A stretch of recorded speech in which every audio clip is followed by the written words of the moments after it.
Good morning and welcome to my চারখোলে day 2 vlog. তো সকাল সকাল ঘুম থেকে উঠে আমরা চারদিকটা ঘুরতে বেরিয়েছিলাম। তো ভেবেছিলাম সানরাইজ দেখতে বেরোবো, বাট রাতে যেহেতু দেরি হয়েছিল তাই সকালে আর তাড়াতাড়ি উঠে সানরাইজ দেখতে যাওয়া হয়নি। তো চারদিকটা ঘুরে এসে আমরা সকালে হোমস্টেতে প্রথমে চা খেলাম, তারপরে ব্রেকফাস্টটা সেরে নিলাম, কারণ ব্রেকফাস্ট আমাদের ইনক্লুডেড ছিল। তারপর আমরা বেরিয়ে পড়লাম আমাদের আজকের ডেস্টিনেশনগুলিতে। আজকের ডেস্টিনেশন ছিল প্রথমে ডাবলিং।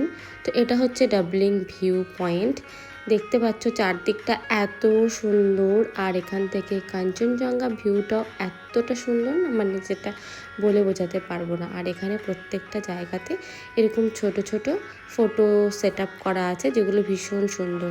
আর তার সাথে এখানে আছে একটা ছোট্ট মতন স্কাই ওয়াক, যেটাও ভীষণ সুন্দর। স্কাই ওয়াকের কোনো ভিডিও এখন আমার কাছে নেই, ফটোগুলো তাই অ্যাটাচ করে দিলাম। আর এখানে দেখো আমার বোনকে, ও এত সুন্দর সেজেছিল সেদিনে, চুলটাকেও এত সুন্দর কার্ল করেছিল যে সবাই জানো তো ওর দিকেই তাকিয়েছিল। ইভেন অনেকে জিজ্ঞেস করছে তোমরা এত সুন্দর সেজেগুজে কী করে আসতে পারলে। যাই হোক, তারপরে আমরা চলে গেলাম আমাদের নেক্সট ডেস্টিনেশন লোলেগাঁও। তো ডাবলিং ঘোরার পরে আমরা চলে আসলাম লোলেগাঁওতে। আর আজকের ওয়েদারটা দেখো ভীষণ সুন্দর ছিল, যে এটাই ছিল আমাদের আজকের লাস্ট লোকেশন।